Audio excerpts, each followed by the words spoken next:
तर मित्रांनो एवढा पाऊस झालाय की लोकांच्या घरांमध्ये पाणी शिरलंय पार. इकडे जीसीबी मोटर. आबा रेनकोट घालून चाललाय कुठं काय नो आम्हाला तर काय आपल्याच्या घरात पाणी बाबा.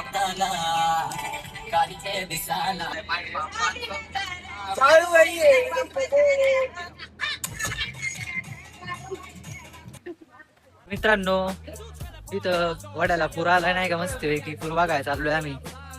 बेकार बेकार रे. जरा झाड बालाय जरा समजून घ्या. करंट ब्लॉग आज मी हे करतोय. काय म्हणतात त्याला? पूर पूर बघा आज बघा. माणूस पाहून गेलाय, माणूस सापडलाय, मी उडणार टाकणार. मित्रांनो आम्हाला थोडं जरा आम्ही बिझी पूर बघण्यात. नंतर न बोलू बाय. तर नमस्कार मित्रांनो, तर मी करम ब्लॉगर. तुम्हाला काय माहिती असेल नाही का, तर आज आहे ना रात्री एवढा पाऊस झाला ना की बार आहे ना सगळी का पाणीच पाणी झालंय बरं. अशी कोणती जागा नाही जिथं पाणी साचलं नाही. इथं रेटवडी मध्ये तर ना, आणि इथून आहे ना रस्त्यावरून पाणी चाललेलं. इथं एक माणूस पाहून गेला तर तो काय सापडलाच नाही. मित्रांनो आता आहे ना मोकार पाऊस चालू आहे. हे सार्थकच्या घरी काहीतरी मोटर नेऊन द्यायची नाही का, त्याच्यामुळे आम्ही चाललोय आता.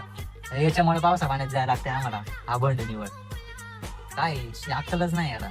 आणि त्यानंतर आहे ना इथं ना ट्रॅक्टर आहे ना चिखलात गुतलेला ना, त्याच्यामुळे जीसीबी आलता नाही का काढायला. पावसा पाण्यात ना लय अवघड असते गाड्यांचा बाबा. आणि आम्ही ना गाडीत होतो तरी पण भिजलेलो, कारण बाहेर पूर आलता ना तो बघायला गेलतो आम्ही. आणि इथं डॉगेश बाईचा चांगला निवांत कार्यक्रम चाललेला बसून. आणि त्यानंतर इथं हर्षदसाठी थांबलेलं नाही का आम्ही बाहेर. हर्षद आलता पण एवढा लाज होता पुरीच्या वर पार. इथं सार्थक भाऊ चाललेला मोटर घेऊन तिकडे काय, कारण ना तिथं पुढं गाडीत जात नव्हती. आणि त्यानंतर आहे ना इथून जाताना म्हणलं मावशी कोण जावं नाही का, रिया ती भेटली नाही. मला असं वाटत होतं रियाने काय आंघोळच केली नव्हती, कार्तिकेने केलते नाही का. आणि इथं सगळे आमची गँग. आता मी मागं बसायला आलतो. तर मित्रांनो तुम्हाला ब्लॉग आवडला असेल नक्कीच लाईक करा, फॉलो पण करून टाका.